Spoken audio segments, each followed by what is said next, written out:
오늘 호세아서 1장 7장 1절부터 16절에 있는 말씀을 본문 삼고 에브라임의 죄와 사마리아의 악, 이런 제목의 말씀을 드리도록 하겠습니다. 지난주 우리나라 아마 역사에서 또 어떤 면에서는 그 세계적인 그런 그 사건이 될 수도 있는 그런 그 빅 이벤트가 있었죠.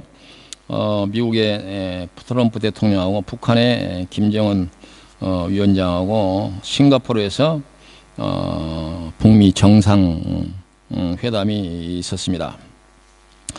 이걸 대수롭지 않게 이렇게 생각하는 경향이 없지 않아 있는 것 같은데, 1년 전, 2년 전 뭐 금방이라도 전쟁이 날 것 같은 그런 분위기에 비하면 이제는 그런 분위기는 벌써 까마득하게 잊어버리고 이제는 그 평화와 번영을 얘기하고 또 머지않은 장래에 시베리아를 거쳐서 북한을 거쳐서 한국까지, 또 한국에서 시베리아를 거쳐서 베를린을 통해서 코펜하겐까지 여행 올 수 있는 날을 꿈꿀 수 있는 날들이 대단히 상당히 현실화될 수 있는 그런 희망을 가질 수 있는 그 메시지가 아닌가, 이렇게 생각이 됩니다. 이번에 이 회담에 대해서 여러 사람들이 여러 가지 다양한 그런 견해가 있긴 하지만, 전체적으로 보면 미국 국민들도 찬성을 하고, 당연히 한국 국민들도 전쟁보다는 평화를 원하는 사람들은 당연히 쌍수를 들어서 환영을 하고, 덴마크 신문에서도 대서특필을 내서 아주 긍정적으로 이렇게 대서특필됐다는 얘기를 오늘 아침 정송자 집사가 저한테 알려줬어요. 어찌됐든 우리나라의 역사에서 빅 이벤트가 아닐 수가 없습니다.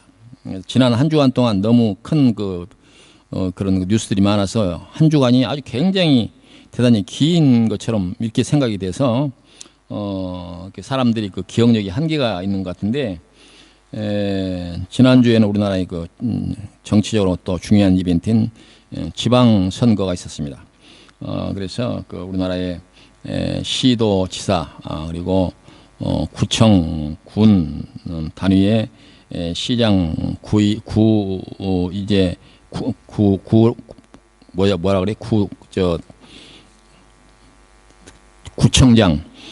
구청장, 그리고 구의원들, 그래서 뭐 수천 명이 바뀌어졌어요.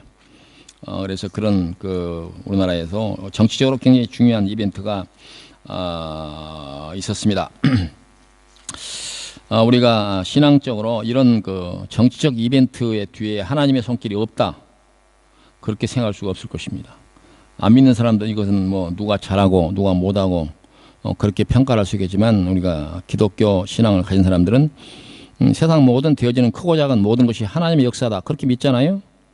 그러면 이 역사적으로 중요한 이벤트 가운데 하나님이 아무런 간섭을 안 하셨을까요? 당연히 하나님의 역사가 있다고 믿어야 될 것입니다. 그래서 우리가 이와 같은 일들을 볼 때 세상 사람들은 단순히 세속적으로 이걸 평가를 한다면, 믿는 사람들은 하나님께서 이 일을 통해서 이루시려고 하는 계획이 무엇일까, 이렇게 궁금해하는 그런 마음들이 성도들에게는 있어야 돼요. 그래야 성도다운 그런 판단이 서죠. 이제 미국 트럼프 대통령이 북미 정상회담을 하고 미국에 돌아가서 미국 국민들에게 첫 번째 한 말이 무슨 말인지 아세요? 궁금하죠? 뭐라고 말했냐면은, 미국 국민들아, 오늘 저녁부터 발 뻗고 자도 된다, 그렇게 얘기를 했어요. 그러니까 우리는 미국이 설마 북한이 미국에다가 핵폭탄 쏘기야 하겠냐, 이런 생각을 했는데, 미국에서 오히려 북한이 미국에다 핵폭탄 쏠지 몰라가지고 전전긍긍했던가 봐요. 그러니까 오늘부터는 내가 싱가포르 가서 우리 미국 국민들 전체가 발 뻗고 살 수 있도록 내가 공을 세웠다, 이렇게 자랑을 한 거예요. 그러니까 아하, 왜 트럼프 대통령이 세계에서 조그만 나라, 쉽게 볼 수도 있는 나라의 지도자를 싱가포르 불러가지고 세계적인 이벤트를 열었을까 생각해 보니까, 상당히 그쪽 미국에서도 나름대로 북한이 미국에다가 핵무기 쏘면 어떠지, 이렇게 걱정을 했던가 봐요. 전에 한 번은 하와이에서 실수로 비상 사이렌을 불려가지고, 지금 여러분 실제 상황입니다. 지금 북한에서 지금 핵폭탄이 지금 하와이로 날아오고 있습니다. 이런 그 방송이 돼가지고 하와이에 있는 그 주민들이 놀래가지고 비상구 시설로 이제 찾아가느라고 난리가 났어요. 그게 이제 해프닝으로 끝났지만은 미국 사람들이 이 북한을 상당히 두려워하는 것 같아요. 그런 생각들이 그 사람들이 하고 있었다고 하는 게 좀 신기해요. 우리가 생각할 때는 이 거인하고 조그만 아이하고 싸우면 당연히 이게 거인이 이길 것 같은데 이 거인 미국도 상당히 두려워한 걸 보니까 북한이 핵무기가 있긴 있는가 봐요. 어찌됐든 그런 일이 있었습니다. 우리나라 지방선거에서는 여당이 압승을 하고 야당이 참패를 했다. 이렇게 신문이 보도를 하고 있습니다. 근데 이런 일을 보면 여당은 막 이겼다고 승리의 노래를 부르고 야당은 코를 숙이고 뭐 이렇게 이제 있는 그런 상황을 우리가 그려볼 수가 있는데 전문가라고 하는 사람들의 대체적인 의견들은 이건 여당이 잘해서 승리한 게 아니라 이 승리는 뭐냐, 이제 그 지긋지긋한 전쟁의 위험을 우리가 이제는 그만 좀 두려워하고 평화스럽게 좀 남북이 좀 살았으면 좋겠다는 그 소망, 그 열망이 그쪽에다 표를 준 거지 무슨 여당이 잘하고 그런 거 뭐 있냐.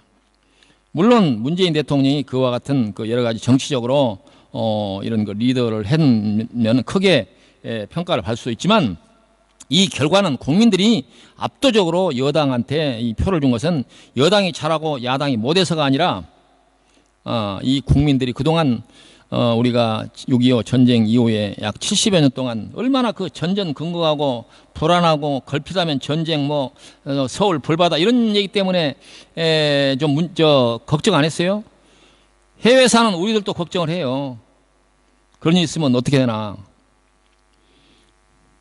그냥 걱정도 되지만 저도 아들이 한국에 있으니까 더 걱정이 되더라고. 전쟁 나면 어떻게 하나. 어찌됐든 그런 그 걱정을 안 해도 되는 시대를 우리 국민들이 열망을 했다. 그것이 사람들이 표로 나타났다. 그러니까 여당은 좋아할 것도 없고 야당은 그렇게 크게 실망할 것도 없다. 국민들이 그렇게 생각을 어떻게 하겠어요? 국민들이 그런 그 평화에 대한 희망을 갖지 마세요. 그렇게 할 거예요, 어떨 거예요? 내외로 국내에 사는 사람이나 해외에 사는 사람이나 한국 사람들은 다 같은 마음일 것이고 또 한국 국민이 아니라 하더라도 주변의 국가들 그리고 여러 세계 나라들도 건전한 상식을 가진 사람들은 이번에 회담이 다 잘 됐다 그렇게 평가하는 것 같아요. 러시아, 중국도 잘 됐다. 이 평화적으로 문제 해결할 수 있는 것이 잘 됐다. 이렇게 평가를 하는 거 보니까 잘 됐다고 생각할 거 아니에요? 근데 악착같이 이것이 잘못됐다라고 생각하는 사람들이 없지 않아 있어요. 그건 시대의 흐름에 대한 그리고 이와 같은 것들을 좋게 생각지 않는 그런 마음인데 그건 좀 문제가 있지 않은가 이렇게 생각이 돼요. 그건 정치적으로 해석할 문제가 아니라 그런 말입니다. 그래서 저도 신문에다가 종종 글을 쓰는데 제가 그렇게 글을 썼는데 여당은 승리의 축배를 들어서는 안 되고 이제 그 승리를 했으면 승리한 날 그 당선자들이 전부 다 빠짐없이 국립묘지에 가가지고 밤을 새워서 텐트를 치고 이제 나라를 위해서 목숨을 바친 그 애국 선열들 앞에서 반성하고 우리가 그동안에 뭘 잘못했는지 정말 진정으로 사심없이 나라를 위해서 일하겠습니다. 다짐하고 그런 시간을 좀 가져라. 그날 이겼다고 자기들끼리 끼리끼리 모여가지고 축배 들고 막 돌아보 그러지 말라. 우리 국민들이 좀 인내심이 없어가지고 그런 거 눈꼬리 씌워가지고 금방 돌아서서 나중에 심판할지 모르니까 좀 제대로 해라. 그렇게 했습니다. 잘했지요. 근데 목사님들이 그런 얘기하면 목사가 왜 그런 얘기하냐고 그러는데 목사가 그 얘기 안 하면 누가 하겠어요? 이 사람 저 사람 눈치 보는데 목사들은 눈치 볼 거 없어요. 그런 얘기 해야지. 역사를 우리가 바라보는 눈이 있어야 되는데 역사를 바라보는 사람들의 자세는 겸손해야 됩니다. 사람들이 어떤 한 시대를 어떤 영웅이 맞는 것처럼 보이지만 어린 반푼어치도 없습니다. 유럽에서도 우리가 잘 알고 있는 나폴레옹과 같은 이제 그런 영웅이라고 불렸던 그 사람도 나중 말년에 어디에 헬레나 섬이라고 저기 아프리카 동쪽에 있는 섬에 가서 결국 거기서 인생을 마쳤습니다. 자기 뜻대로 다 될 것 같죠? 안 그래요. 영웅호거라고 해도 안 됩니다. 그 역사의 배후에서 또 섭리하시는 하나님의 손길, 거기에 대한 두려움이 있어야 돼요. 쉽게 말하면 하나님이 보고 계신다라고 하는 생각을 해야 된다. 오늘 성경 본문 말씀이 핵심이 그겁니다. 하나님이 보고 계신다고 하는 생각을 안 본 것처럼, 모르는 것처럼 그렇게 하지 말라. 그것이 바로 오늘 교훈의 핵심이라고 할 수가 있습니다. 그래서 인생사, 개인이나 사회나 정치나 교회나 역사나 하나님이 보시지 않는다고 행동하는 것이 가장 위험하다. 사람들이 기고만장한 것이 그거지 아닙니까? 하나님이 안 보신다는 생각, 보지 않는다는 생각을 하기 때문에 지멋대로 사는 거 아닙니까? 하나님이 보고 계신다라고 하는 생각을 하면 어떻게 감히 함부로 생활을 하겠어요? 하나님께서 오늘 에브라임과 사마리아에 대해서 하시는 경고가 그겁니다. 결국 그 말씀이에요. 하나님의 말씀으로 우주가 창조되고 그 온 우주가 존속되어 오는 동안에 하나님의 섭리는 정확하게 1.1획의 오차도 없이 보호되고 유지되고 또 하나님이 그렇게 되리라고 하는 말씀대로 흘러가고 있고 앞으로도 그렇게 될 것입니다. 그것이 바로 우리의 믿음의 근거입니다. 그렇지 않습니까? 때로는 우리 눈에 억울하고 잘못된 것처럼 보이는 모든 일들도 하나님의 섭리라고 하는 사실을 믿어야 됩니다. 다 하나님의 섭리입니다. 교회나 정치나 사회나 가정이나 하나님이 지켜보고 있다고 하는 사실을 잊으면 그 교회나 정치나 사회나 가정이나 개인이나 다 망하게 돼 있습니다. 하나님이 모른다라고 생각하는 순간 그 인생이 망하게 되는 거예요. 그 사회가 망하고 그 국가가 망하게 되는 거예요. 교회도 망하게 되는 거예요. 그게 성경의 확실한 말씀입니다. 오늘 말씀이 바로 그 말입니다. 오늘 읽으신 그 호세아 본문에 주는 말씀의 배경은 에브라임과 사마리아에 대한 것입니다. 본문 1절과 2절에 이렇게 되어 있어요. 내가 이스라엘을 치료하려 할 때 에브라임의 죄와 사마리아의 악이 드러났도다. 저희는 괴사를 행하며 안으로 들어가 도적질하고 밖으로 떼지어 노락질하며 내가 여러 악을 기억하였음을 저희가 생각하지 아니하거니와 이제 그 행위가 저희를 에워싸고 내 목전에 있도다. 자기들이 하나님이 자기들의 악을 기억지 않는다고 생각하고 있지만 하나님이 지금 보고 있다, 그런 말입니다. 근데 여기에서 왜 에브라임을 지적하고 사마리아를 이렇게 거명하고 지적을 하는 것일까? 근데 에브라임은 이스라엘 12지파 가운데 한 지파의 이름입니다. 그리고 그 사람들이 살던 땅을 에브라임 땅 그렇게 부릅니다. 그리고 사마리아는 지파 이름이 아니고 이스라엘이 남북으로 나눠졌을 때 북쪽 이스라엘의 수도가 사마리아입니다. 그러니까 에브라임하고 사마리아하고 하는 이름을 이렇게 동렬로 이렇게 연결하는 게 좀 이상하다, 그런 말이죠. 에브라임은 12지파 이름인데 사마리아는 12지파도 아닌데 왜 사마리아 이름하고 에브라임을 같이 동렬해서 동선해서 이렇게 이제 하나님께서 말씀하시면서 경고를 하시는 것일까? 이 에브라임과 사마리아가 공통적으로 있는 점은 뭐냐? 서로 이 공통점이 없는 것 같은데 공통점이 뭐냐? 에브라임과 사마리아가 예루살렘이 아닌 곳에 성전을 세운 점이 공통분모입니다. 에브라임은 지금 현재 이 요르단 땅입니다.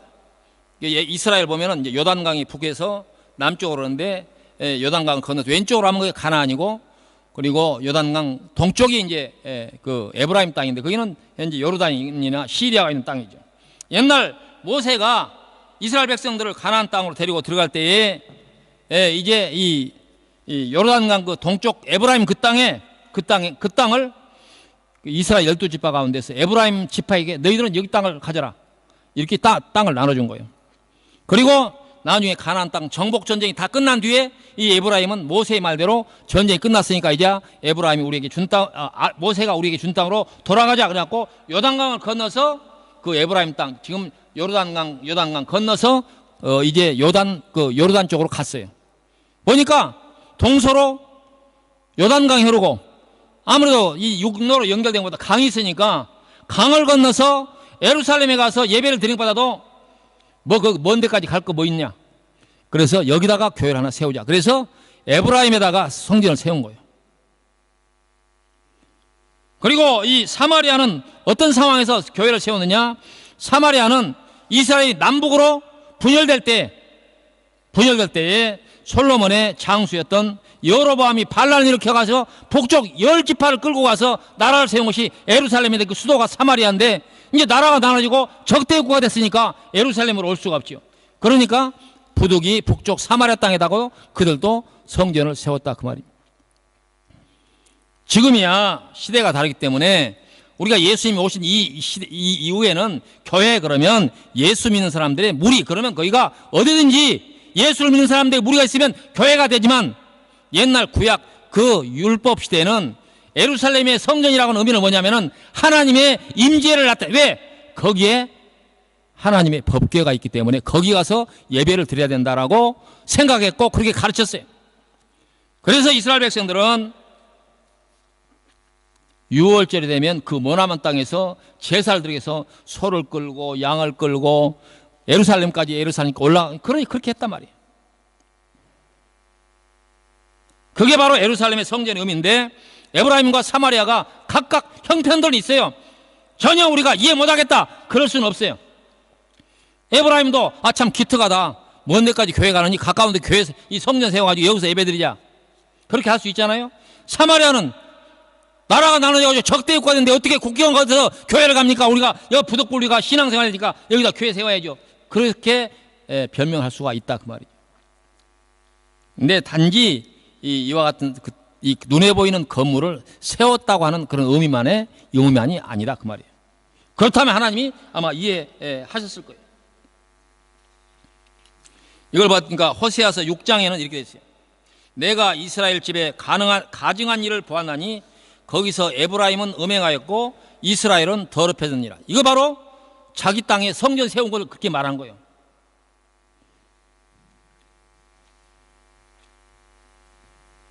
그리고 본문 11절에 보니까 에브라임은 어리석은 비둘기같이 지혜가 없어서 애굽을 향하여 부르짖으며 아수르로 가는도다 이렇게 말하고 있습니다.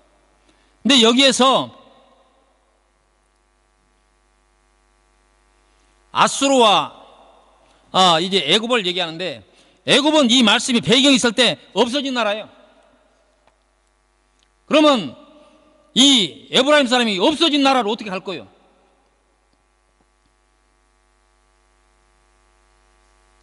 애굽을 무찌르고 아수르라고 나라가 섰기 때문에 아수르만 있어요. 근데 없어진 나라로 이 에브라임이 간다. 그건 무슨 말이겠어요? 그건 무슨 말이냐면은 아수르와 에브라임이 갖고 있는 그 사상과 문화, 종교를 향해서 마음이 그쪽으로 간다 그 말이에요.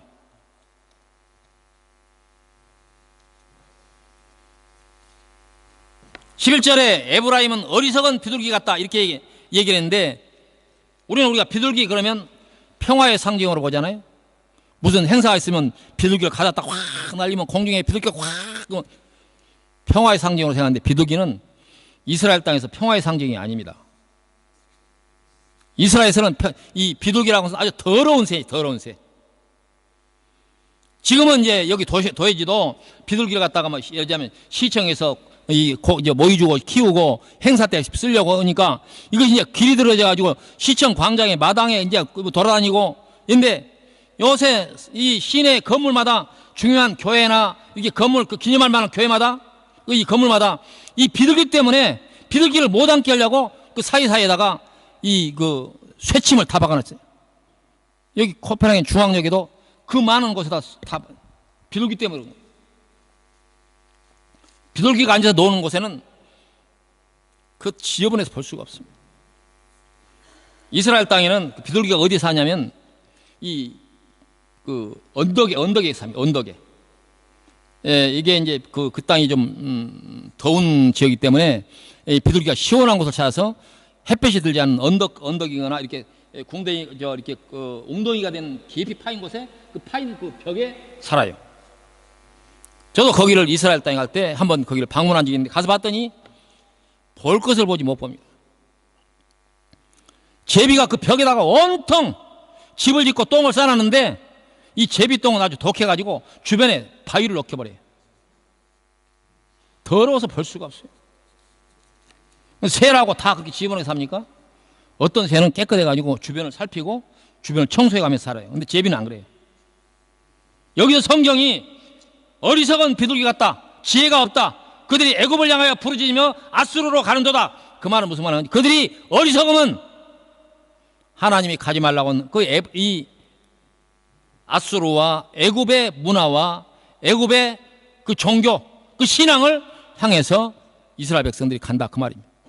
그러니까 에브라임과 사마리아가 결국 눈에 보이는 성전만 거기 세운 게 아니라 하나님을 바라보고 하나님의 말씀을 향하여서 간 게 아니라 그들의 마음은 저기 아수르와 저 애굽으로 갔다. 이게 왜 그렇습니까? 아수르와 애굽은 세속 문화의 상징입니다. 제국을 건설했던 나라가 애굽과 아수르입니다. 무력으로 온갖 수단과 방법을 동원해서 세상을 지배하려고 하는 그런 사상, 그런 주의가 제국주의고, 바로 그 핵심이 애굽과 아수르예요. 이 세상의 모든 역사를 보면 크고 작은 나라가 제국주의를 지향합니다. 미국도 그렇고 유럽의 크고 작은 나라가 다 그랬어요. 그러다가 다 망했죠. 그걸 보면 하나님이 세상 모든 나라를 세속적인 방법으로 지배하려고 하는 이와 같은 생각과 사상과 종교를 하나님께서 미워한다고 하는 사실을 알 수가 있단 말이죠. 그럼에도 불구하고 세상의 모든 나라는 힘만 되면, 기회가 있으면 세상을 지배하려고 하는 생각으로 가득 차 있고, 이스라엘도 작은 나라였지만 언제 어느 시대에 우리가 국력을 키워서 아수르와 애굽이 될까, 그런 생각을 했단 말이에요. 근데 예수님을 기다리고 메시아가 와서 그런 시대를 기다렸는데 예수님이 와가지고 엉뚱하게 십자가에 달려 죽으니까 우리가 기다린 메시아가 아니구나. 그러니까 지금도 유대인들은 통곡의 벽에서 그 시대를 기다리면서 기도하고 있는 거예요. 자기들의 메시아가 오라. 어리석은 비둘기같이 그런다, 그 말이에요. 이해 가십니까? 이해 바로 해야 돼요. 더러움이라고 하는 것은 뭐냐? 하나님을 구하지 않고 세속적인 그 세상 사람들이 바라는 것들을 향해서 구한다, 그 말입니다. 그것이 바로 에브라임과 사마리아의 악이고 죄다, 그 말입니다. 여러분들은 어떻습니까? 여러분들의 마음 중심에 무엇을 위해서 살고 무엇이 가장 중요한 여러분들의 삶의 목표이고 수단이고 지향점입니다. 오늘 본문 1절 본문에 저희는 괴사를 향하며 안으로 들어가 도둑질하고 밖으로 떼지어 노락질하며 이렇게 얘기를 했습니다.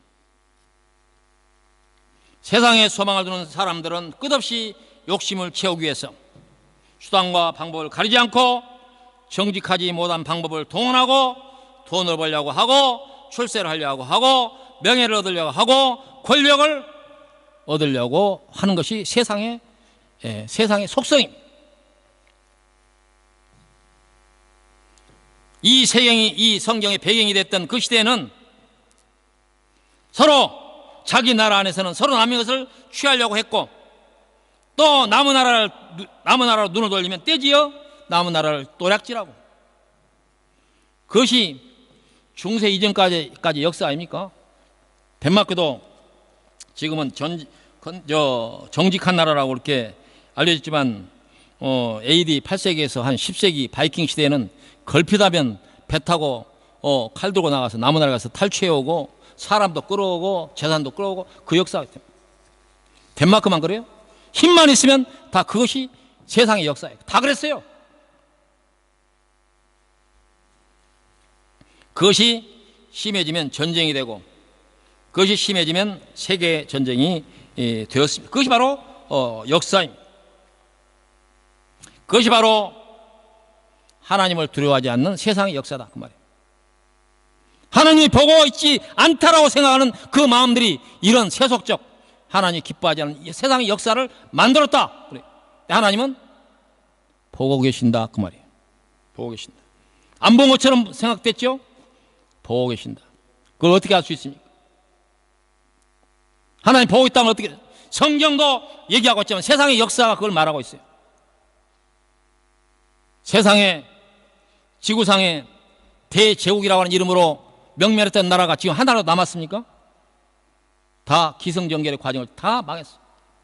애굽이 망했고, 아수르가 망했고, 페데 파샤가 망했고, 그 다음에 알렉산더 제국이 망했고, 로마 제국이 망했고, 그 후에 유럽에서도 여러 크고 작은 나라가 대제국을 꿈꾸면서 했지만 다 망했습니다. 지금 현존하는 나라 중에서는 미국과 중국이 세계를 양분하고 힘을 자랑하려고 하고 있지만 용납되지 않을 것입니다. 왜 그렇습니까? 하나님이 보고 계시기 때문에.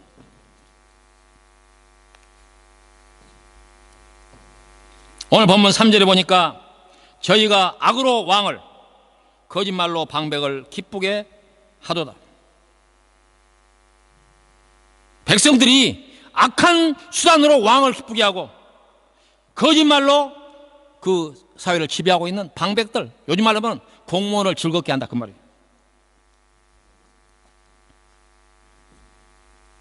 옛날을 배경으로 한 말씀이지만 요즘은 어떻습니까?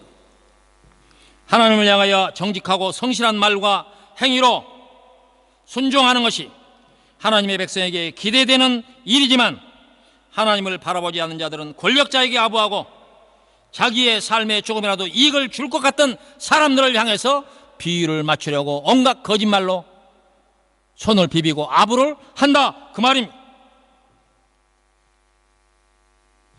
이번 지방선거에서 야당들이 줄줄이 참패를 하고 그 대표가 다 그 자리를 물러났습니다.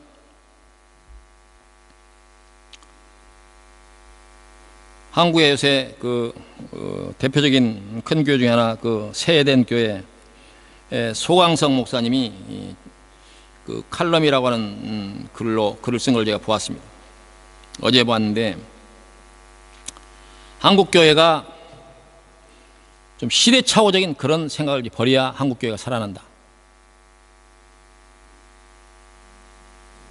시대의 흐름을 알아야 돼. 국민들은 시대의 흐름을 알고 시대의 흐름에 걸맞는 선택을 하는데 한국 교회는 아직도 미몽에 잠들어 있다. 상당수 목사님들이, 상당수 장로들이, 상당수 성도들이 이런 흐름에 대해서 인정할 수 없다.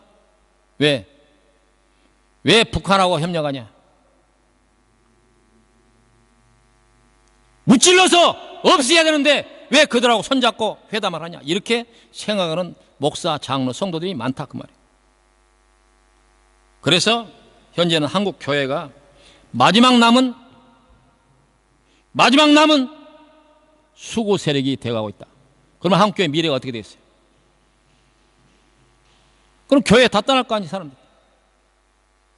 젊은 사람이 떠나고 생각 있는 사람이 떠나고 시대의 흐름에 대해서 민감하게 이해를 갖고 있는 사람이 다 떠날 거 아니에요. 이런 시대착오적인 생각을 갖고 있는 사람 앞에 나와서 누가 아멘 하겠어요? 한국 교회를 위해서도 한국 교회가 이 시대적인 생각을 버려야 됩니다. 시대착오적인 생각을 버려야 됩니다. 지금 이번에 무너진 야당들이 고민이 많은데 새로 그 당의 얼굴로 세울 수 있는 지도자가 없는 것이 문제다. 이렇게 누가 대표가 됐으면 좋겠다. 누가 이제 새로운 리더가 세우려고 보니까 세울 만한 사람이 하나도 없다 그 말이에요.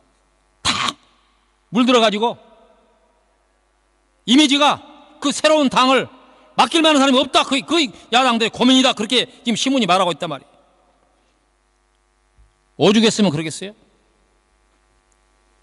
과거 잘못된 정권에 충성하기 위해서 국민 위에 군림하고 국민을 속이고 선동하고 거짓말을 했던 그 번지를 했던 그 사람들이 이제 새로운 시대를 걸고 자기들이 어떻게 새로운 정치를 부르짖며 나서겠느냐 그런 말입니다. 오죽했으면 한간에서 덴마크에서 국회의원들을 수입해다 씁시다 그런 얘기가 나오겠어요?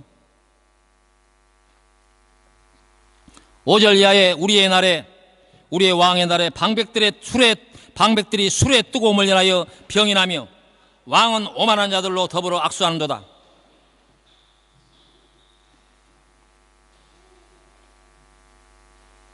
이 말씀을 보면서 그런 생각이 났어요. 제가 만약 국회 조찬 기도에 설교자로 나선다면 이 본문으로 설교하고 싶다, 그런 생각이 들었어요. 왜 뜬금없이 이런 생각이 나느냐. 며칠 전에 국회 조찬 기도의 사무총장이라고 하는 목사님이 저에게 전화가 왔어요. 국회 조찬 기도에 각국 대표를 선정하는데 덴마크는 목사님밖에 없으니까 목사님이 덴마크 국가대표를 좀 해주십시오. 그래서 제가 하겠다고 그랬습니다. 그럴 리 없지만, 저를 설교자로 세울 일이 없겠지만 그런 생각이 났어요. 내가 만약에 국회 조찬 기도에 설교자로 나면 이 본문을 내가 해야 되겠다, 이런 생각이 났어요. 우리의 왕의 날에 방백들의 술의 뜨거움을 인하여 병이 나며 왕은 오만한 자들로 더불어 악사하는도다. 높은 사람들을 찾아왔어요. 온갖 좋은 소리 하면서 향응을 베풀고 돈 봉투를 건네고 아부하는 것을 그렇게 표현한 것입니다, 성경이. 세상 권력은 아부하는 사람들 좋아하고 아부하는 자들은 그래야 세상에서 살아남는다고 믿는 것 같습니다. 오늘 우리 한국의 정치판이 그랬습니다.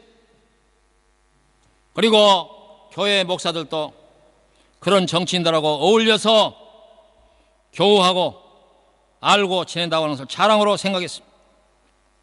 수년 전부터 국회 조찬 기도회를 할 때마다 저는 그 목사님 대표 설교자들의 설교를 꼼꼼히 제가 읽어보고 동영상으로 찾아보았습니다. 아쉽게도 슬프게도 근래 우리나라 현실을 바로 보고 바로 지적하는 설교다운 설교를 못 봤습니다. 용비 요청가를 불러댔습니다, 목사님들이. 당대 국가 권력자에게 아부하는 내용으로 가득 차 있습니다. 그러니 이 사회가, 그러니 대한민국이 어떻게 바른 길로 가겠습니까? 그런 좋은 기회를 왜 그렇게 날린단 말입니까?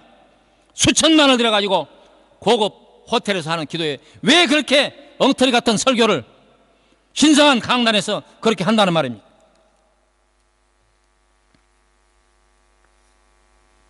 바로 그와 같은 일을 두고 성경은 어리석어서 비둘기보다 더 더러운 짓을 하는 것이다, 그렇게 지적한다, 그 말입니다. 그런 아부와 그런 거짓으로 섬기는 충성이 자기를 위해서나 그 왕을 위해서나 그 나라를 위해서 좋은 결말을 가져오겠는가? 오늘 6절에 답이 있습니다.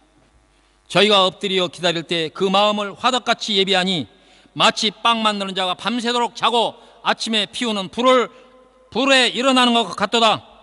저희가 다 화덕같이 뜨거워져서 그 재판장을 삼키며 그 왕들을 다 엎드러지게 하며 저희 중에는 내게 부르짖는 자가 없도다.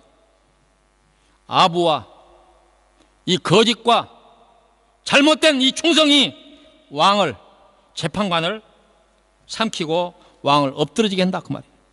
그러면 왕과 재판장은 그런 아부를 물리치고 거절하고 이렇게 해야 되는데 왕과 밑에 사람들도 짝짝꿍 했다, 그 말이에요.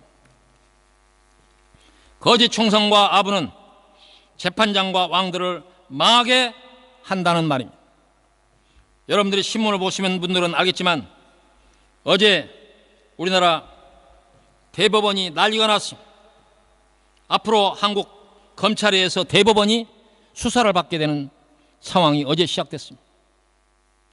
마지막 한 국가의 양심과 만국의 법의 마지막 보루가 되어야 할 대법원이 검찰의 수사를 받게 됐습니다. 그 대법원의 재판장, 그 연루됐다고 믿는 몇 사람 재판관들은 앞으로 재판을 못하게 됐습니다. 그래서 그 조사 반 동안에 지금 우리나라 대법원은 이제 완전 쑥대밭 되는 거예요. 그럼 우리 국민들이 그동안에 재판을 받고 억울한 일을 당한 사람들은 그거 얼마나 억울하겠어요. 나도 잘못된 재판을 받았구나. 이 재판관들이 권력의 눈에 눈치를 보면서 굴절된 재판을 했구나 라고 하는 생각되면 그 재판을 받고 수년씩 감옥살이라고 재산의 손해를 보고 억울함을 당한 사람들이 그 하소연, 그 억울함을 어디다 하소연하게 되는가, 그 말입니다. 과거 정권하에서 대법원장이 권력자들의 구미에 맞는 판결을 했다고 하는 것이 속속 증거로 나타나고 있습니다. 힘없고 돈 없는 서민들이 그 재판으로 인하여 피눈물을 흘린 사실들이 하나둘 밝혀지고 있습니다. 나라를 지키는 양심의 마지막 보루가 되어야 할 법원 판사들이 권력자들에게 아부하는 판결을 했다는 것 아닙니까? 그래서 그 권력자들이 어떻게 됐습니까? 자기들이 잘 보이려고 충성했던 그 권력자들이 어떻게 됐습니까? 지금 다 감옥에 있습니다.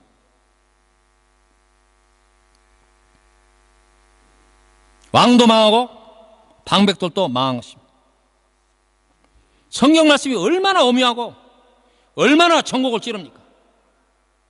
이 성경 말씀이 지금으로부터 2700년 전 말씀입니다. 인간의 어리석음이 그래요. 2700년 전에 지적했던 그 말을 지금 오늘 이 시대에도 반복하면서 깨닫지 못하고, 목사들도 마찬가지. 그런 일에서 경고할 줄 모르고 아부하고 손비비고, 대한민국에 살아남기 위해서 사는 모든 사업가들 정직하게 해가지고 사업이 됩니까? 법을 지키고 살 수가 있습니까? 교회도 마찬가지입니다. 교회도 마찬가지입니다. 온갖 불법과 잘못된 방법을 동원해서 거대한 교회를 세우려고 난리를 칩니다. 그런 교회가 어떻게 세상을 정직하게 하나님의 나라로 견인해낼 수 있습니까? 지금 한국교회가 어려움에 빠진 것은 우연이 아닙니다. 그 사람들은, 젊은 사람들이 종북파가 돼가니까 이 나라가, 이 교회가 문제라는 말도 안 되는 소리를, 교회 목사들이 시대착오적인 그런 생각을 버리지 못하고 있기 때문에 지금 나라가 문제가 되는 거예요.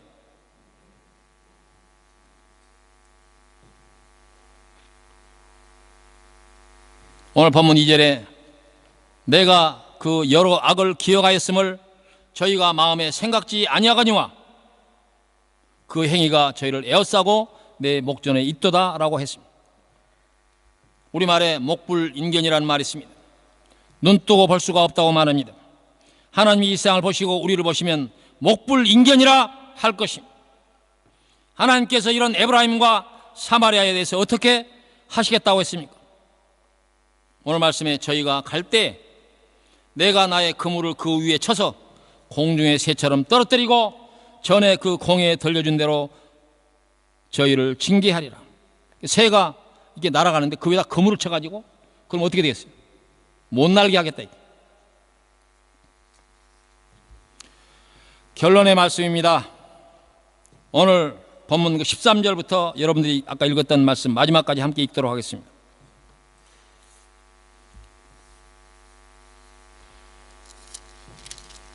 호세아 7장 13절부터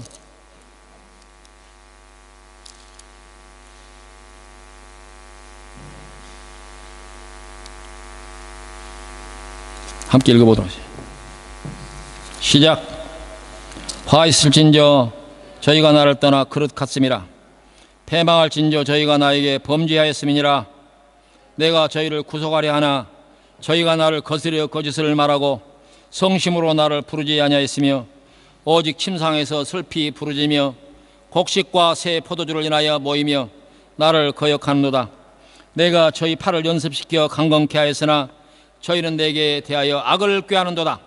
저희가 돌아오나 높은 자에게로 돌아오지 아니하니 속이는 활과 같으며 그 방백들은 그 혀의 거친 말로 인하여 엎드러지며 이것이 애굽 땅에서 조롱거리가 되리라. 이 말씀대로 이스라엘 백성들은 온 민족이 바벨론의 포로가 되어서 70년 동안 종살이를 했습니다. 70년 동안. 하나님은 오늘 또 우리를 지켜보고 있다. 그렇게 말씀하십니다. 우리를 하나님이 지켜보고 있다는 사실을 잊으면 그 순간 그 나라가, 그 사회가, 그 교회가 망하게 될 것입니다. 한순간도 하나님께서 우리를 지켜보고 있다고 하는 사실을 잊어서는 안 될 것입니다. 오늘 이 말씀 앞에서 마음 깊은 곳으로부터 아멘 할 수 있기를 바랍니다. 기도합시다. 고맙고 감사하신 여호와 아버지 하나님, 호세아가 선지자로 있던 그 시절에 지금으로부터 2700년 전에 하나님께서 에브라임과 사마리아에 주셨던 그 교훈과 경고의 말씀이 오늘 이 시대에 사는 우리들이 이 말씀을 볼 때 우리 스스로 부끄러운 마음을 금할 수가 없습니다. 하나님께서 이 시대에 우리 대한민국을 세계 복음 전하는 그런 국가로 세워주시기를 원하시고 또 우리나라에 큰 부흥을 주시고 또 그리고 경제적 여유도 번영도 허락하셨습니다. 오늘날 한국 사회와 오늘 한국 교회를 바라볼 때 사회학이 만연하고 있는 이 시대를 한국 교회가 견인해내지 못하고 오히려 세상은 교회를 걱정하는 그런 시대를 맞이하고 있고, 따라서 그 결과로 세상은 혼탁하고 사회와 국가는 길을 잃고 방황하는 그런 시대를 우리가 살고 있습니다. 하나님께서 지금도 한순간도 우리를 눈밖에 두지 아니하시고 항상 지켜보시고 불꽃 같은 눈총으로 우리를 감독하고 계신다고 하는 사실을 오늘 우리 이 말씀을 통해서 우리에게 교훈을 주셨사오니 이 말씀이 우리 마음속에서 참으로 이정표가 되게 하시고 우리 한국 교회와 우리 한국 사회와 정치에 중요한 교훈의 말씀이 되도록 인도하여 주시옵소서. 세속주의 애굽과 사마리아로 가는 사람들이 없게 하시고 오직 우리가 힘들고 어렵고 수고의 땀이 필요한다고 하더라도 주께서 우리에게 교훈하신 그 말씀을 앞에 무릎을 꿇는 우리들 되게 하시고 교회 되게 하시고 한국교회 될 수 있도록 인도하여 주시옵소서. 감사를 돌렸고 예수님 이름으로 기도하옵나이다. 아멘. 광고의 말씀을